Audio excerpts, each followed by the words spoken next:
하나님의 말씀은 맛있습니다. 하나님의 말씀은 즐겁습니다. 하나님의 말씀은 생명과 행복을 줍니다. 500독 성경 통독 훈련 원장입니다. 여수 살리는 교회 임기환 목사가 하나님의 말씀을 봉독하고 전하는 시간입니다.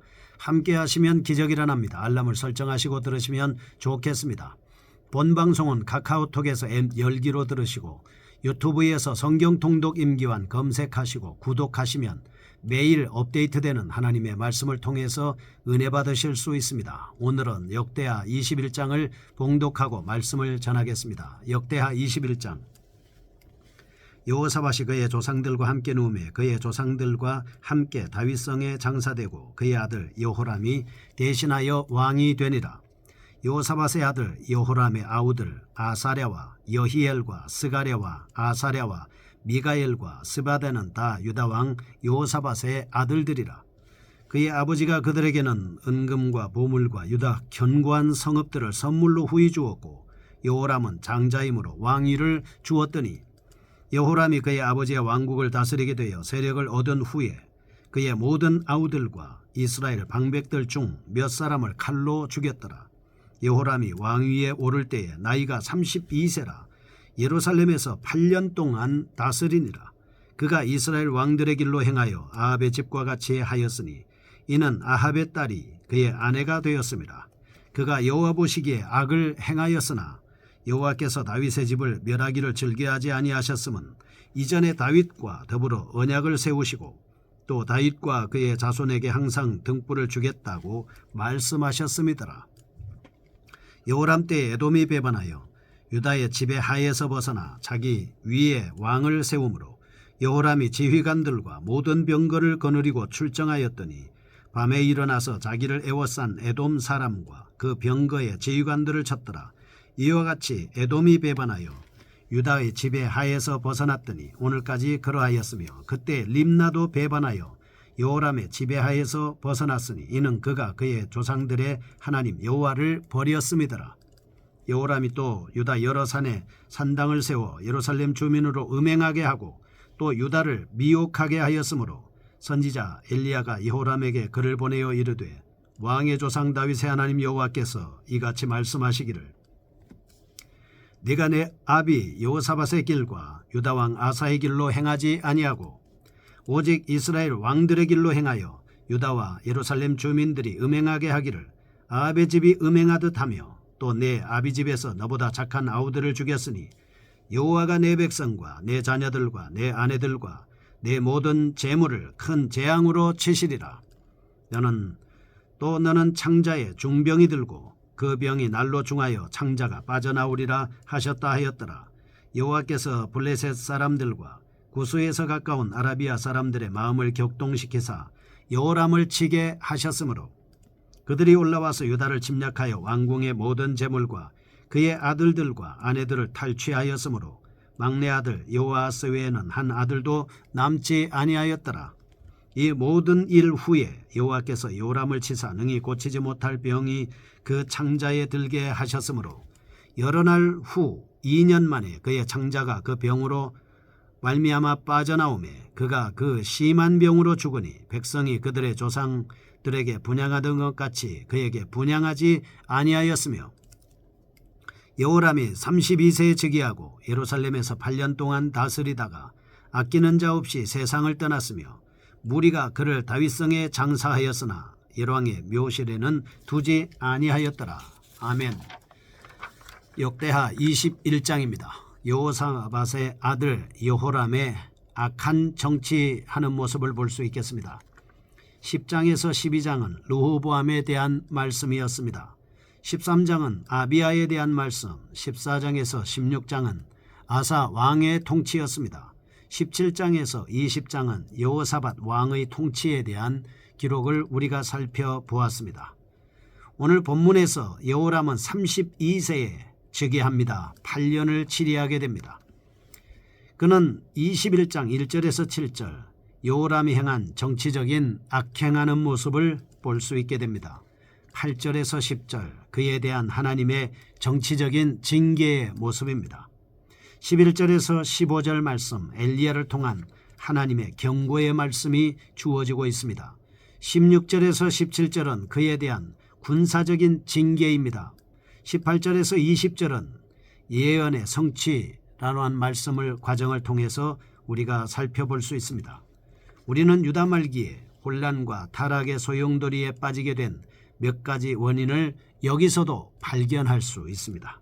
첫째, 왕의 계성 문제에 있어서 대한 내용입니다. 둘째, 6절에 여호사밧 왕과 아합의 연혼으로 악한 아달랴를 남유다의 왕후로 맞이한 것이 큰 문제였습니다.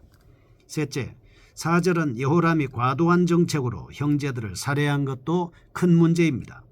22장 10절에 그의 살해는 또 다른 살해 사건을 불러 왕족이 거의 멸할 위기에 직면하게 되는 것입니다. 네 번째입니다. 11절에 유다 말기에 나타난 여호람의 혼란의 근본적인 원인은 아달랴의 사주에 따른 것이다 라고 하는 것이죠. 여호람은 그의 아내가 아합의 딸이었기 때문에 우상숭배 정책에 휘말리게 됐습니다. 19절에서 그의 바알 숭배 정책은 유다 백성들의 반감을 불러일으키기도 했습니다. 그래서 21장에서는 첫째, 역사는 인간의 지략에 의해서가 아니라 하나님의 섭리에 따라서 운행되어야 된다라고 하는 것입니다. 둘째, 유다 백성들은 하나님 나라 확정에 있어서 항상 역사의 증인으로 나타난다는 것이죠. 세 번째, 신앙은 반드시 유전되는 것이 아니라는 사실입니다. 여호사밧은 특출하게 신앙심이 깊었습니다. 그는 성왕으로 불릴 정도로 훌륭한 왕이었습니다. 하나님의 말씀을 따르고 하나님 앞에 기도를 드리며 하나님의 뜻을 따르는 순종하는 왕이었습니다. 그래서 선정으로 유다를 잘 통치한 그런 왕이 바로 여호사밧 왕입니다. 네 번째입니다. 하나님은 언제나 긍휼하신 분이라는 사실입니다. 어떤 경우가 있더라도 하나님은 자기가 사랑하는 백성들을 긍휼히 여기신다라고 하는 것을 알 수가 있습니다. 역대하 21장 1절에서 10절 말씀을 살펴봅니다. 여호람의 즉위와 악정에 대한 말씀입니다. 2절에서 4절 말씀은 왕이 된 여호람이 경제적, 정치적 야욕을 채우기 위해서 형제와 방백들을 죽이는 모습을 볼 수가 있습니다. 3절, 그의 아버지가 그들에게는 은금과 보물과 유다 견고한 성읍들을 선물로 후히 주었고 여호람은 장자이므로 왕위를 주었다, 이렇게 말씀을 했습니다. 그리고 4절, 여호람이 그의 아버지의 왕국을 다스리게 돼서 세력을 얻었습니다. 그의 모든 아우들과 이스라엘 방백들 중 몇 사람을 칼로 죽였다라고 해서 자기 형제를 칼로 살해하는 모습을 볼 수가 있습니다. 4절입니다. 장자의 명분으로 왕위를 계승한 여호람은 형제와 그리고 왕실의 평화를 깨하기 위해서 모든 형제들에게 그들의 몫을 적당히 분배했던 선친 여호사밧의 선한 뜻을 어기었습니다. 그는 모든 아우들을 죽였습니다. 동시에 의로운 몇몇 이스라엘 방백들도 숙청하는 모습을 볼 수 있습니다. 6절입니다. 그가 이스라엘 왕들의 길로 행하여 아합의 집과 같이 하였으니 이는 아합의 딸이 그의 아내가 되었습니다. 그가 여호와 보시기에 악을 행하였으나 말씀을 합니다. 여호람은 북이스라엘 아합의 정책을 그대로 받아들였습니다. 온 백성들로 하여금 바알을 숭배하게 했습니다. 이것이야말로 하나님께서 보시기에 아주 진노하게 하는 대목이었습니다. 이것이 그의 아내의 절대적인 영향을 받았기 때문입니다. 오늘 우리는 아내를 얻는 것은 하나님 앞에 복을 받는 것이라고 했습니다. 그런데 여호람은 아합과 그의 아내 이세벨의 딸을 그의 아내로 맞이함으로 인해서 여호람은 큰 불행과 곤경에 빠지게 되는 것을 볼 수가 있습니다. 7절입니다. 그러나 여호와께서는 여호람으로 인해서 다윗의 집을 멸하시기를 원하지 않으셨습니다. 이것은 여호와의 성실하심과 인내하심과 사랑이 얼마나 깊은가를 말씀해주고 있습니다. 여호람의 악정에도 불구하고 다윗의 언약 때문에 여호람을 벌하지 않고 있습니다. 교훈입니다. 첫째, 믿음의 부모들이 자식에게 진정으로 물려주어야 할 유산은 왕의 자리보다 보물보다도 참된 신앙이다 라고 하는 것을 알 수가 있습니다. 아브라함의 훌륭한 점이 무엇입니까? 이삭에게 본인이 가졌던 신앙을 물려주었다라고 하는 것입니다. 이삭은 이 신앙을 야곱에게 물려주었습니다. 야곱은 이 신앙을 그의 12명의 아들들에게 전수하는 것을 볼 수가 있습니다. 우리가 자녀에게 물려줘야 될 것이 무엇입니까? 그것은 바로 하나님을 섬기는 경외함입니다. 예수님을 믿는 믿음입니다. 하나님의 자녀로 살아가는 것입니다. 하나님의 백성이 되게 하는 것입니다. 하나님의 선택한 사람이 되어서 하나님의 나라와 의를 위해서 힘차게 일할 수 있는 일꾼으로 만드는 것이 바로 진정한 유산 상속이다라고 하는 것을 알 수 있습니다. 두 번째입니다. 결혼은 하나님 보시기에 아름다운 것이어야 합니다. 어떤 인간의 계략에 의해서 악용되어서는 안 된다라고 하는 것입니다. 솔로몬 왕이 왜 망쳤습니까? 그는 마지막에 수많은 여인들을 가까이 했다가 결국은 나라가 분열되는 이러한 결과를 초래하고 말았습니다. 결혼은 정말 중요한 것입니다. 하나님이 함께하는 결혼이 되어야 하고 하나님이 지켜주는 가정이 되어야 하고 하나님을 섬기는 가정이 되어야 하고 우리가 남자가 여자를 만나서 하나님의 의를 이루는 귀한 결혼이 되어야 하는 것입니다. 그래서 우리는 결혼을 위해서 기도해야 합니다. 셋째, 우리는 항상 영적으로 깨어 있어 하나님의 심정을 헤아려 드려야 된다라고 하는 사실입니다. 우리는 하나님의 심정을 날마다 헤아려 우리의 행위를 바르게 하여야 합니다. 네 번째입니다. 하나님은 언제나 인간들의 악행에 대해서 경고하고 있음을 알 수 있습니다.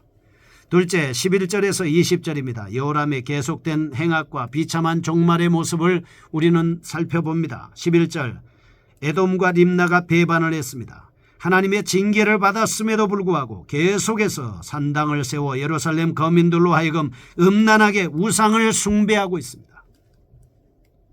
12절에서 15절, 엘리야의 여호람에 대한 예언입니다. 16절에서 17절, 여호와의 징계를 받아 블레셋과 아라비아의 침입을 당합니다. 18절에서 20절, 비참한 종말을 맞이하게 되는 모습을 볼 수 있습니다. 14절입니다. 엘리야의 편지에서 예언된 하나님의 경고, 여호람이 큰 재앙으로 인해서 많은 재물을 잃는다. 15절, 창자가 빠져나오는 중병에 걸려 죽게 될 것이다. 16절에서 19절, 그것이 사실대로 성취되는 말씀입니다. 교훈입니다. 첫째, 자신의 신분을 망각할 때는 언제나 하나님의 책망을 받게 된다는 사실입니다. 선지자의 신분을 기억해야 되고 제사장, 목사, 성도 여러분들은 자기의 신분이 어떤 사람인가를 분명히 기억해야 합니다. 엘리야는 12절에 다윗의 하나님이라는 호칭으로 여호와를 책망하고 있습니다. 그는 마땅히 따라야 할 다윗의 의로운 길에서 탈선했습니다. 다윗의 자손이라는 신분을 잃어버렸습니다. 그러므로 성도들은 항상 나는 하나님의 자녀라는 이름에 합당한 열매를 맺기 위해서 우리는 합당한 신분을 지키기 위해 애를 써야 합니다. 둘째, 악인의 멸망은 순식간에 임하게 된다는 사실입니다. 여호람이 형제들 모두와 방백 몇 사람을 죽였습니다. 왕권을 장악했을 당시에 사람들에게는 그 왕권이 영원히 존속될 것처럼 생각했을 겁니다. 오랫동안 자기가 왕의 자리에 있을 거라고 생각했을 겁니다. 그러나 여호람은 17절에서 집권 8년 만에 갑자기 블레셋의 침입으로 왕궁의 모든 재물과 그 아들들과 아내들을 빼앗겼습니다. 게다가 자신은 졸지에 중병에 걸려 2년 동안이나 고생하다가 죽고 말았습니다. 세 번째입니다. 하나님께 인정받지 못하는 통치자는 백성들의 인정도 받을 수 없다. 유다 백성들은 애도하거나 분양하지도 않았습니다. 저를 다윗의 열조의 묘실에 두지도 않았습니다. 이것은 그가 하나님의 징계뿐만 아니라 백성들로부터도 얼마나 많은 미움을 받았던가라고 하는 것을 잘 보여주고 있습니다. 그러므로 통치자들은 항상 하나님과 사람 앞에서 공의와 정의를 행하여 인정받을 수 있는 일을 행하여야 된다라고 하는 것을 명심해야 합니다. 하나님께 인정받는 사람은 사람에게도 인정받을 수 있습니다. 다윗은 정의와 공의를 행하는 왕이었습니다. 우리 모두 정의와 공의를 행하는 하나님과 사람 앞에 인정받는 여러분과 제가 되시기를 축복합니다. 거룩하신 아버지여, 하나님의 말씀에 따라서 정의와 공의롭게 사는 저희가 되게 하여 주옵소서. 예수님의 이름으로 기도합니다. 아멘. 여수 살리는 교회 임기환 목사였습니다. 지금 극동방송을 듣게 하세요. 기적이 일어납니다. 우리는 지금 생명을 전하고 있습니다.